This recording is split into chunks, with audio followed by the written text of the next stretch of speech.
মানুষ মানুষকে ছেড়ে যায় শুধুমাত্র রিজিকের চিন্তা করে কিংবা নিরাপত্তার দুশ্চিন্তা থেকে, অথচ প্রকৃতির অন্যান্য সন্তানদের বেলায় সম্পূর্ণ ভিন্ন। দেখুন, এক জোড়া পাখি আমার পেছনে রস পান করছে। পাখিরা প্রতিদিন ভোর রাতে খালি পেটে বের হয়, তারপর দিন শেষে পেট ভরে বাসায় ফেরে। তাদের নিরাপত্তার চিন্তা নেই, নেই রিজিকের চিন্তা, কারণ তারা জানে স্রষ্টা তাদের জন্য ব্যবস্থা করে রেখেছে। অথচ আমরা সৃষ্টির সেরা জীব হয়েও স্রষ্টার প্রতি সেই বিশ্বাসটুকু রাখতে পারিনি। এক জোড়া শালিক, বিখ্যাত সেই ধারাবাহিক নাটকের কথা মনে আছে? এক জোড়া শালিক।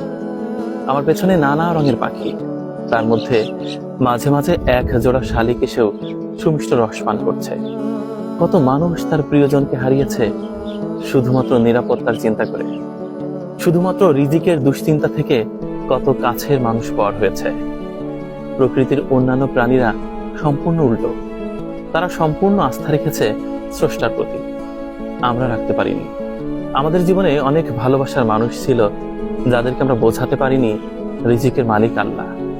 তাই তারা নিরাপত্তার শঙ্কা কিংবা উন্নত রিজিকের দুশ্চিন্তা থেকে আপনার আমার থেকে অনেক দূরে হারিয়ে গেছে। তাদের কখনো বোঝানো গেল না রিজিকের মালিক আল্লাহ।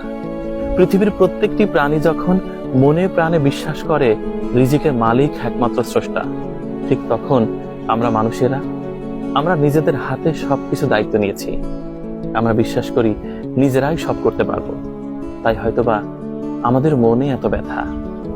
পাখিদের কথা ভাবুন, প্রতিদিন খালি পেটে বের হয়ে পেট ভরে বাসায় ফেরে। সুমিষ্ট খেজুরের রস প্রথম 2 দিন গাছিরা গ্রহণ করে, তার পরের দিনগুলোতে মিষ্টি রস পাখিরা পান করে। আল্লাহ কি দারুণ ব্যবস্থা করে রেখেছে সব প্রাণীর জন্য। যে যেমন ভাবে কাছের মানুষকে হারিয়েছেন, একবার পিছন ফিরে তাকিয়ে দেখুন, রিজিকের শঙ্কা কিংবা নিরাপত্তার দুশ্চিন্তা থেকেই তার হারিয়েছে। অথচ পাখিদের সেই চিন্তা নেই। পাখিরা জানে স্রষ্টা তাদের না খাইয়ে মারবেন না। অথচ হায় আফসোস, আমরা সৃষ্টির সেরা জীব, আমরা আল্লাহর প্রতি বিশ্বাস রাখতে পারলাম না। আমরা বারবারই ভাবি আমরা সব পারবো, রিজিকের সব দায়িত্ব আমাদের, অথচ দুর্ভাগ্য কামাই করি 2 হাতে।